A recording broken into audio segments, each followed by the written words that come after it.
Hi, I'm Sathya. We're live now, and I'm very excited to have Harps and Dharshi with me. Today, we're going to talk about our personal stories and journeys navigating race, culture, and gender. I just wanted to introduce myself for a little bit, and then we'll hear from my fellow panelists. I grew up in Sydney, Australia. You might tell from the accent. I am Sri Lankan Tamil by heritage. I was born in Singapore and moved to Sydney when I was 2 or 3 years old with my parents. And then I've actually now been in London living and working for 13 years. So I've had, I guess, lots of different experiences, both in my personal and my work life. But I think one of the things that has been really important to me especially the last maybe 5 years, is kind of trying to navigate that identity and sharing those experiences with the people around me. So on top of my day job, so I am the global head of data governance at Chanel.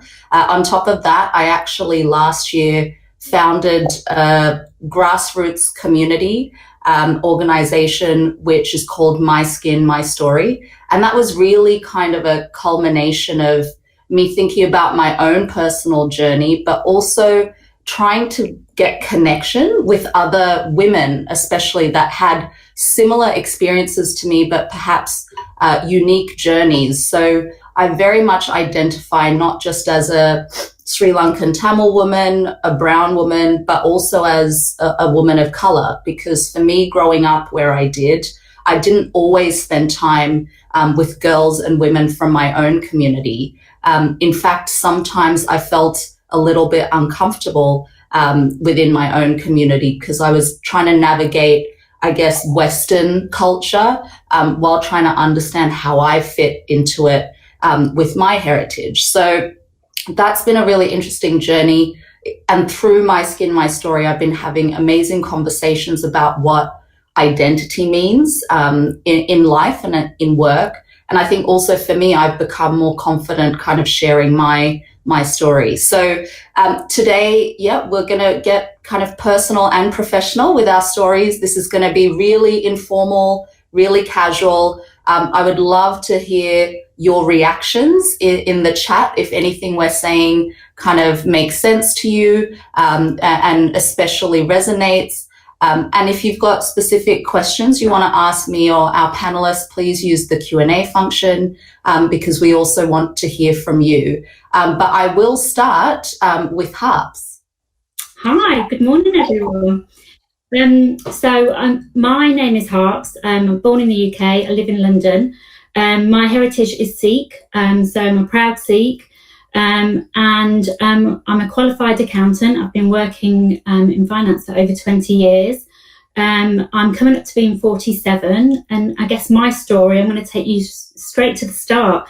So, I was born and raised in the UK, and in our culture, your immediate family isn't just your family. Your extended family kind of becomes, you grow up with your cousins, your aunts, and everyone. Our culture sometimes can be very male dominated. I grew up where, if a boy was born in your family, the family would hand out sweets compared to, when girls were born. One thing I'm really proud of is my gran, when I was born, she actually handed those sweets out. And that's one story that always resonates with me. In our culture also, it was always about what you can't do, because of what people might say. Brought up in a Sikh culture, there was no real conversation about career or ambition. And that's not to say that's with everyone. And it could be, just in my experience. But then stepping into the outside world, stepping outside that door into the Western culture, you kind of felt sometimes you kind of had a double life. I wasn't very ambitious to begin with. I didn't really know what I wanted to do. I just kind of accidentally fell into accounting and thought, actually, I'm quite good at this. And then, other conversations at home were around marriage. My cousins were getting married while they were in their late teens, and also some of my young aunts. And so, it was just all of those conversations happening at the same time. I actually went to university. I did an accountancy degree. And when I finished that and I came home, I wasn't quite sure what I wanted to do. And I got a job, but while I was working, the conversations on marriage was still continuing. I was introduced to a number of guys through family, through friends, going on, apps. So I was kind of juggling the two. And then at the same time, while I was working, I got a great job in London. Still probably not super ambitious, but qualified as an accountant, took my professional exams. But as I was working, I felt like I was adding value. I felt like I was getting a voice. And actually hearing my voice myself, that was really important, because, sometimes you don't know what you want to do. And then as you slowly start kind of involving yourself in different things, it's suddenly, it's like a light bulb moment.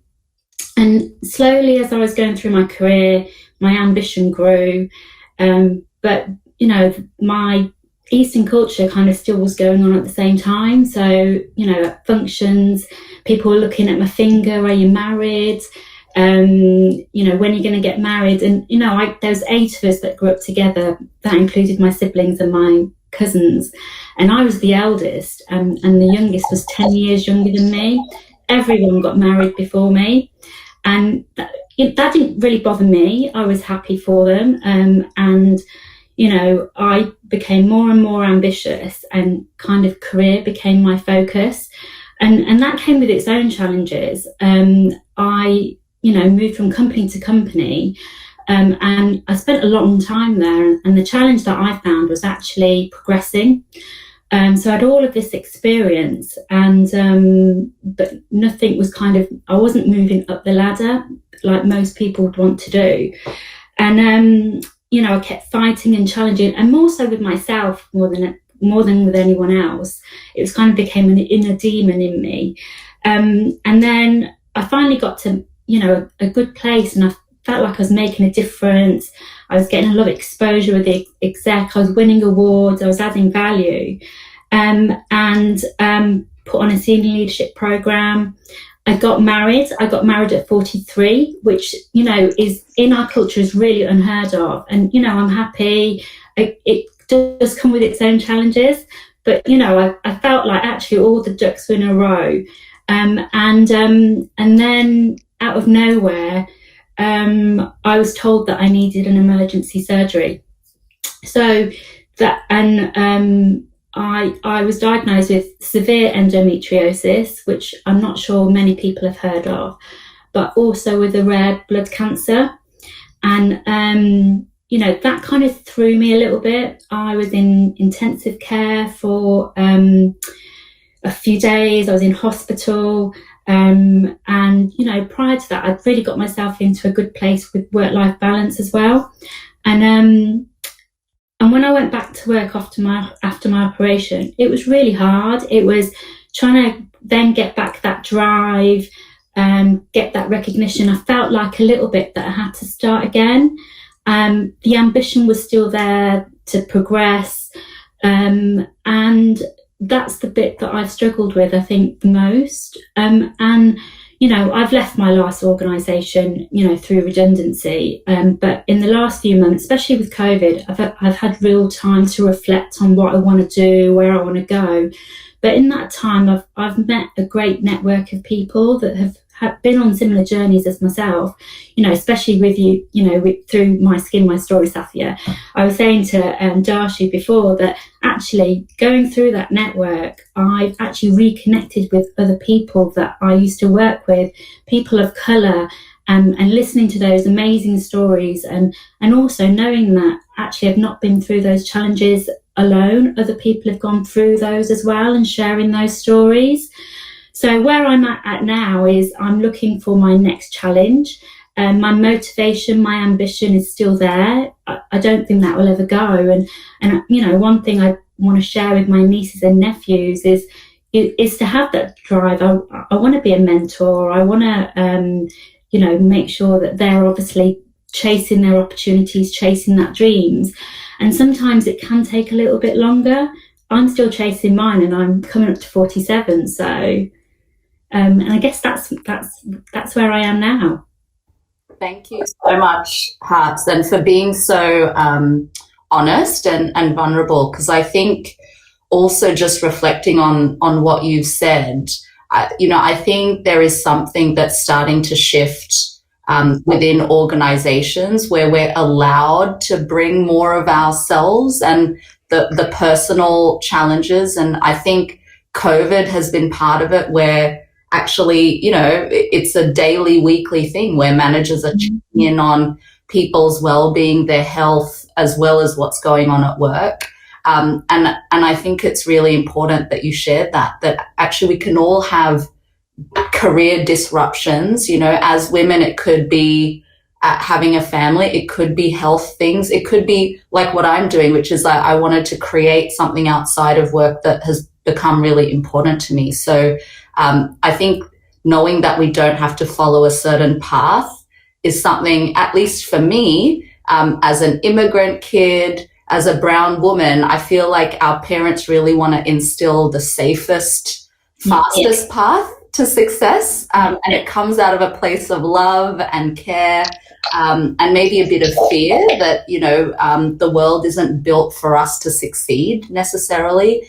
And so I think it's so important to share that there are these different paces and different paths to that. And in some ways, a lot of us are having to figure that out in a way where it's not necessarily following what the generations have done before, because perhaps there's more opportunities now, and we can bring those different approaches and those different parts of what's going on in our lives then to actually help, right? Because Harps, I've your conversations now, you can now relate to people who are going through these things. And I'm sure you've discovered people who've had, similar challenges, whether it's health or other disruptions. These things kind of come out. But as you said at the start, which I loved, you don't always know. You think you're just going through it yourself. I think community is so important. So yeah, thank you for that intro. We'll dig a bit deeper, but Dharshi, would love to hear a bit about your story. Thanks, Sathya, and also echo, thank you so much for sharing that story, Harps. I think in terms of me, probably really following on with some of the latest comments you made, Sathya, about kind of our identity and as immigrant kids. So I had the opposite trajectory to Sathya. I was born and raised in the UK, and I'm now living in Australia. So we really are a global panel this evening, chasing the sun, I think someone said, because it's my kid's bedtime right now. But I also Sri Lankan Tamil origin. So my parents immigrated to the UK in the early 80s, not too long before I was born. I grew up in South Wales and then to South England. And then I, like my parents instilled in me the importance of education, and I think I followed a path to success according to their barometer. I did my undergraduate studies, and I studied to become a lawyer at Cambridge, and I started my professional career in London in a prestigious law firm. And so all of which is to say that everything really about outside of my home was very white and very anglicized. And I achieved that degree of success if measured against that barometer, as I said, out of parents who kind of wanted us to, I think, and as you say, Sathya, out of love, to stay safe and stay secure. And I very much was, I think, really up until adulthood and probably not so long ago, I was very much focused on adapting and conforming. And my two worlds, my cultural identity at home and family and related parties, were very separate from my day-to-day life and my friends and my social circle. And I would keep very much barricade in terms of what got shared. And really three things have probably happened in the last decade or so for me that started to wake me up to the actual the problems that lie in trying to maintain that and to potentially kind of deny some of your own identity. The first was that I moved to Australia. And it's a very off-trodden path, and it was one where I was expecting largely a home away from home. But what I experienced, particularly in the working culture and the corporate culture, and in my life, was really that sudden realization that actually I've kind of moved to this big island with a small population out in the South Pacific. And it was my first experience of living somewhere that is very much shaped by its colonial past, and I was not really expecting that, having come from the UK itself, but that adds a whole different lens and opens your eyes to biases around you a bit more so than I had been exposed to, I felt, in the UK. The second thing was that I was getting older and I was getting more senior in my position, and similar to Harps' experience, I feel like I've got all this wealth of experience. I've worked in global law firms, I've worked in continental Europe, I've worked in boutiques for media, I've worked in the technology space, advising a big tech right down to startups and fintechs. And yet, you know, I sort of was lacking the title and that sense of going up.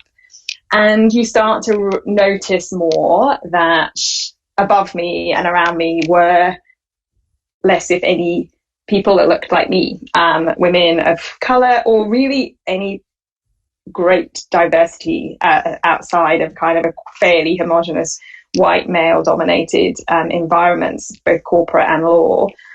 And the third thing that happened, just under 5 years ago, I became a parent. I had my first child, a daughter. I've now got two daughters. And like almost as soon as my first daughter was born, my kind of laser-like honing in on bias everywhere became just really acutely attuned to whether it was, you know, to how people were talking to my baby girl, to the clothes, to gender, culture and identity, and that, you know, as my kid starts to communicate and their life revolves around Disney and their idea of beauty has to be long blonde hair like Elsa and anything else is just not good enough.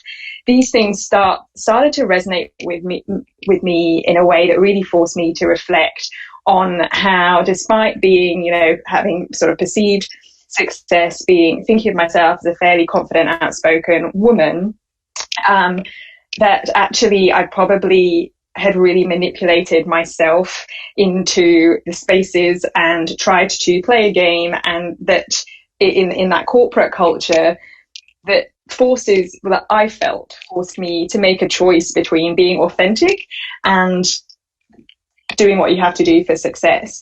And really, I think Sathya is right. Things are starting to really change between COVID, between Black Lives Matter, and I think coming off the back of this interview last night with that I'm sure most of us in the room have now watched. I don't know if India's caught up yet, but I know that I watched the interview with Meghan and Harry, and a whole lot resonated. And I touched on colonialism, for example, and actually that sense of needing representation. I think I'm really feel really privileged to be part of a panel here in India, and knowing that out there in the auditorium are people that look like us, and yet the three of us on this panel have never lived in our mother countries and have been and are representing across the world. But that importance for representation and to see more people like us in visible places is really the thing that's going to have to keep being chipped away at, so that Harp's nieces and nephews and my kids don't have to come back in 20 years time with the same gripes. And I think that is where the last few years has really seen me get a lot more actively involved in that diversity and inclusion space and start to use my voice, because I think until then I'd sort of was starting to believe that the higher echelons of corporate life really didn't belong to me, and that I should sort of be grateful for what I have and not overreach too much. And so that's the kind of journey that I'm on in that space. Thank you so much, Dashi. I guess a couple of things that I'll pick up from there, even what you ended on, which is, I think, for me, I was actually really, really glad and excited to be part of WiT Week, because I also think sometimes for us, being brown women but having grown up in white countries, we can sometimes forget that this is not the case everywhere. But even with that, and I'd love to hear people's reactions in the auditorium from our attendees. But I think even for us, we've worked at multinational companies where actually I've worked at banks where there has been massive teams from India. And there still seems to be, in my head, and I think also culturally, a wall between us there as well, which I think I myself have been trying to break, because I think if we now look at the world, there are, it's slow, but there are now brown people starting to lead multinational organizations, right? In tech, but in a lot of places in a way that I've never really seen before. And I think we just kind of need to remember that there is this concept of, we might seem as women who've grown up, in the UK and Australia, like we fully understand the Western culture. And yes, we have a huge advantage. But I think what we want to share is actually a lot of the time we are questioning and feel like we don't belong. And I think when I was, reflecting on what we would talk about in this session, I think what has come up for me is, what has held me back in terms of maybe connecting to some of the Indian teams that I have worked with, because I think there is also this slight thing that we think that we're different, but actually I think there's a lot of opportunity for connection, because now actually, if I look at many teams, we have a great contingent coming up with the younger generations where there is more representation, but how do we kind of come together as a community so that they keep moving forward? So I think leadership is really important, but I think community is one too. So, for me, I actually think a lot of the times we feel quite fragmented. So, whether you're a person of color, a woman of color, actually, working in the UK, I feel like we don't naturally connect with each other. If anything, we kind of try to assimilate. So I think maybe, just building on Dharshi, you talked about colonization. I think it's a topic we can't escape, especially with this audience, right? The fact that we have a huge talented contingent from India, the fact that we've got some products of colonization right here, because actually I would say that my family may not have organically left Sri Lanka if there weren't so many issues there caused by colonization. I think the aftermath of the Commonwealth has meant that a lot of people have moved.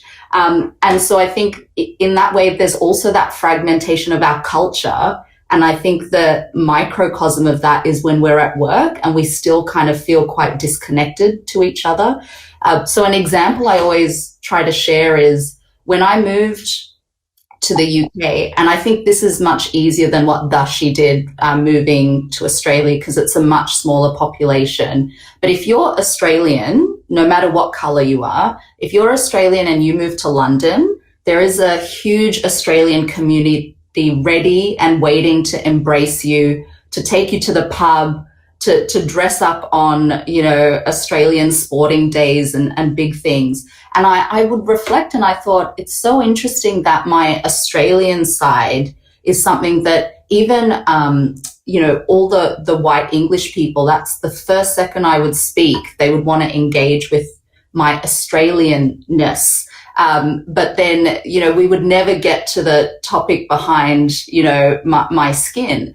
And I thought, how amazing that actually anchored me my first 2 years in London, having that Australian community, albeit a lot of them were, Australian immigrants, but it was still that Australian connection. There was one degree of separation between me and a whole lot of Australians in London.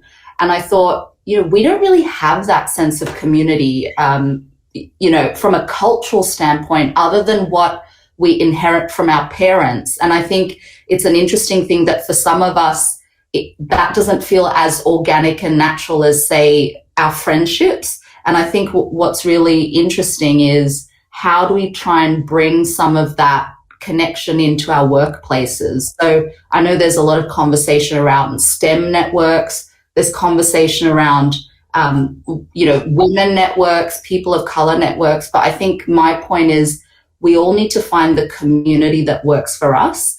And I think there's a big difference between a network and a community. So I think for me, one of the pieces of advice I would give is, it's great to be part of corporate networks to meet people, but you need to have that safe space of a community where you can actually take the corporate mask off.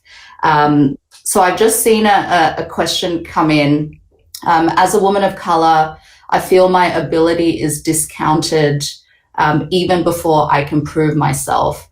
How do you handle it? Well, that was a perfect segue, because one of my questions was going to be to the panelists, how you've tackled being underestimated, which I think is essentially what has come in through the chat.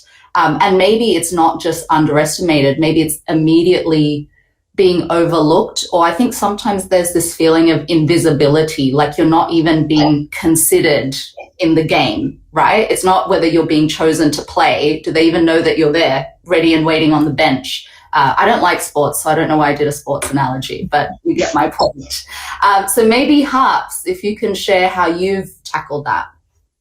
I think I'm still going through it. I left because I was looking for progression, and whenever I felt like that move was there, the goalpost kept moving, and I never really associated it with, is it because of my colour? And sometimes what happens is you then kind of doubt yourself. Are you any good? And you kind of lose confidence. And, I did surround myself with people that, inspired me, kept me motivated, kept my confidence growing. And I think that by surrounding myself with people like that really helped me.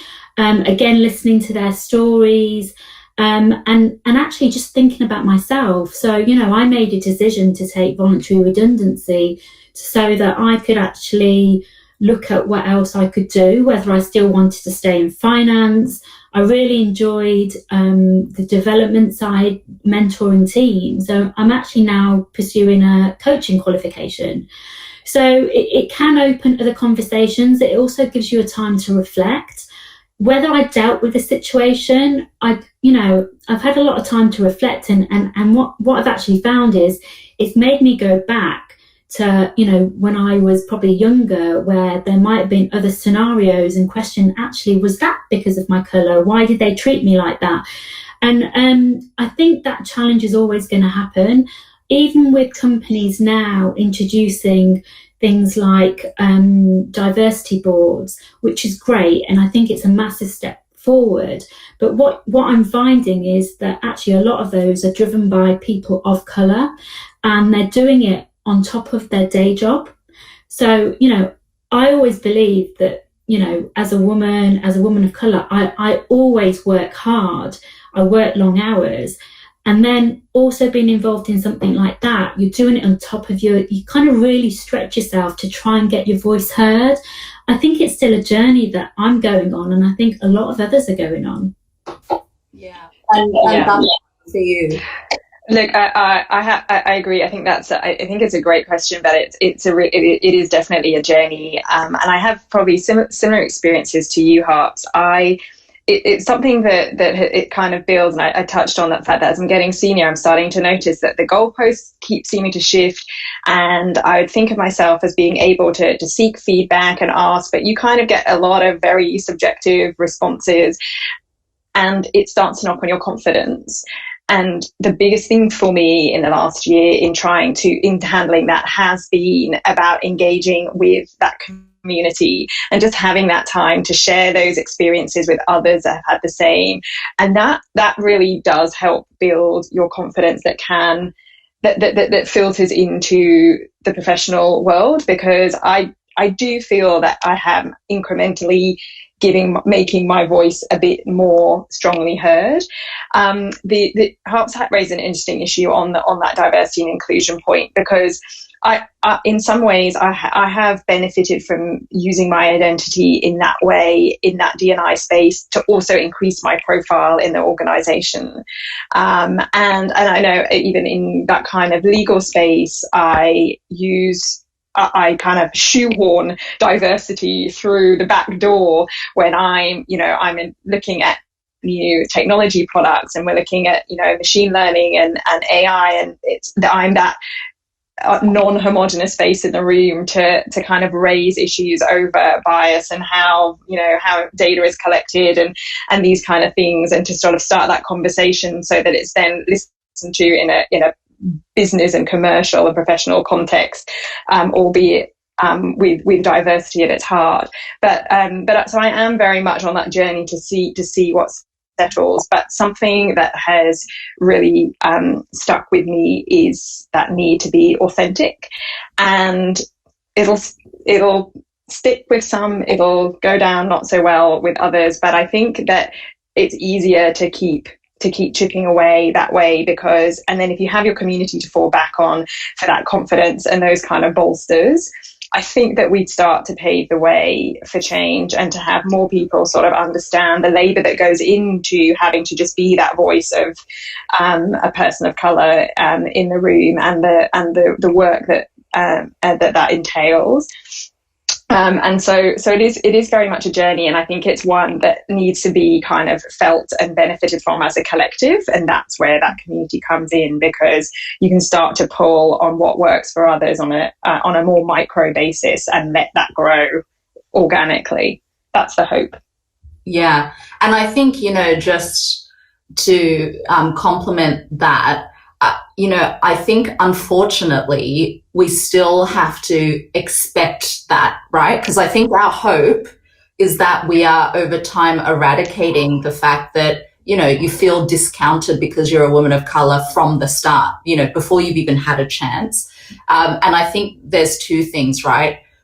Each of us have some level of influence. I think what I'm starting to realize is I've reached a point in my career where I have now somehow, through luck and perseverance, I have now got, that sphere of influence. So to Dharshi's point, I think it's the ongoing tension of I'm actually pushing our organization to have a lot of conversations on diversity and inclusion around, for example, recruitment. How do we start piloting blind screening? So, if we talk about this in the example of recruitment, that you aren't discounted before you can prove yourself, that at least your name, your appearance doesn't stop you getting an interview, and then you can actually get in the room or get on the Zoom and prove yourself, right? But I think as individuals, I acknowledge I have that privilege. I acknowledge that I speak with an Australian accent. That is a privilege for me. I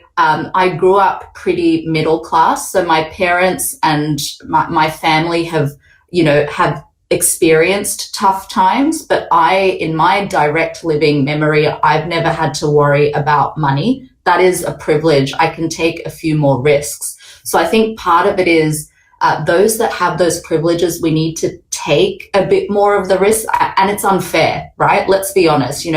We shouldn't be the ones fixing the problem we haven't created, which is racism, sexism, all the isms. But unfortunately, I think we all want to get to that goal. So I think there's something around, where you have that capacity and you feel comfortable, it's trying to really use the privileges I mentioned, where I can actually maybe be a bit more controversial, because I'm not just a brown woman, I'm a brown woman with an Australian accent. So maybe I'm a bit more like I go under the radar, and I'm somehow a bit more acceptable and palatable. I'm not saying that's right at all.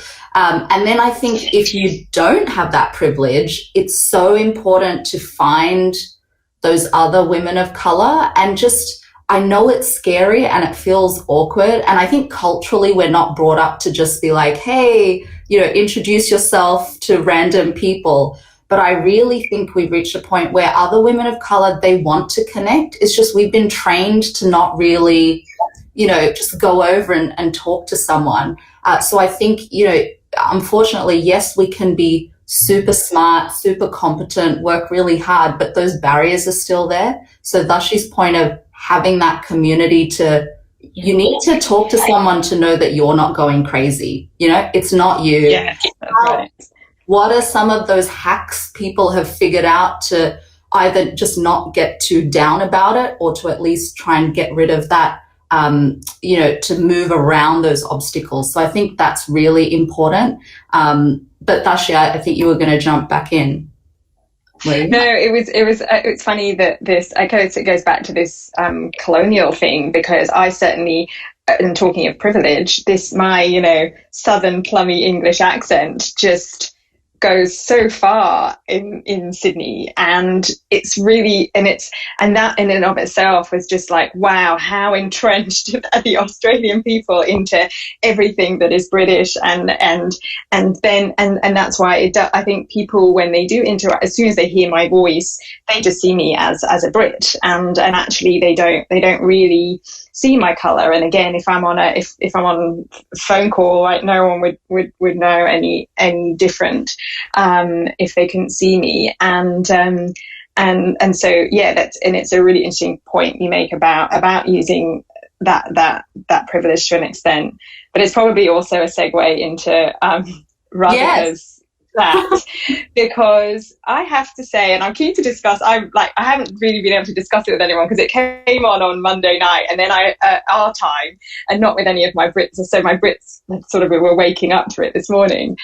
But as a person of colour, so much resonated with me as a Brit and as a person of colour as two distinct things, because as a Brit, I think, and our sort of, and that also adds, I think, culturally, and it's probably why I didn't address colour for a long time, is that British people are notably known for having the stiff upper lip, for not sort of stepping outside their boundaries, for being polite, not, being politically correct, and that framework actually was really, really hit me, that the royals have really created that framework for the way in which English society tries to govern itself, and there was this mixture of and I found it really interesting to just that it started with very much talking about the royals as the firm or the institution, and I think a lot of Brits are quite familiar with that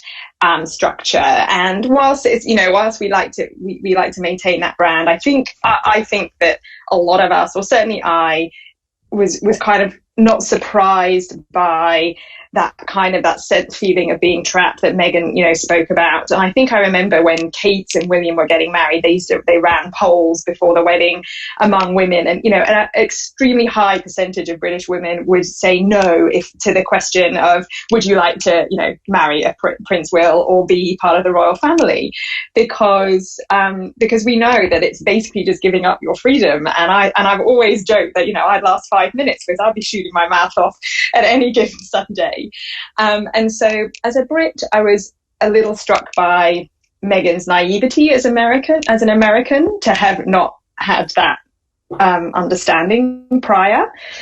But on the other hand, I mean, I was quite, it's not something that I'd followed in the press so much, but the race angle and social media angle was just so damaging. And it really upset me to think of the facade that somehow protecting the royals kind of trumps a race or any other discussions, and how can we even dare to bring, from the certain sort of sides of the tabloid press, how can you even bring race into this? It's the royals, they're the institution, and they need to be protected at all counts.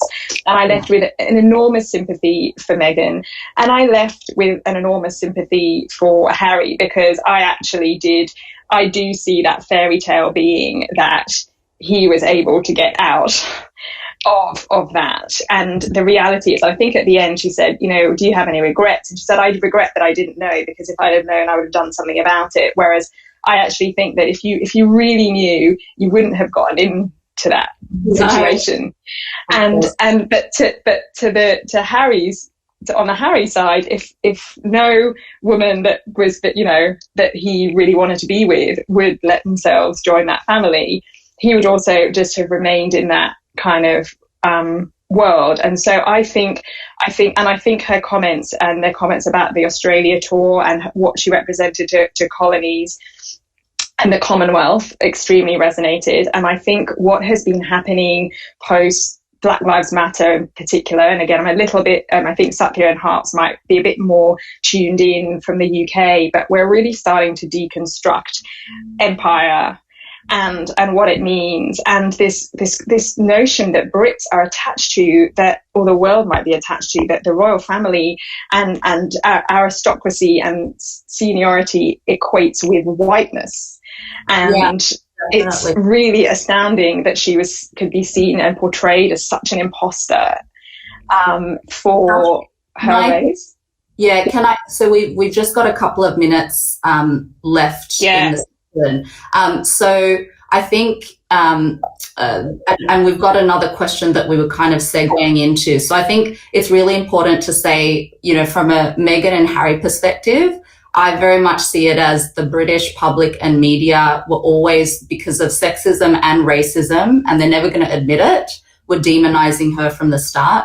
Because it's happened before doesn't make it okay, because people say, well, it happened to Diana, it happened to Fergie. It's not okay. And I think this question of empire is really important. So just on that last question of maybe the biases we have as people of color with others, I think, it's really important. One of the things I've been trying to tackle is anti-Blackness in our brown communities.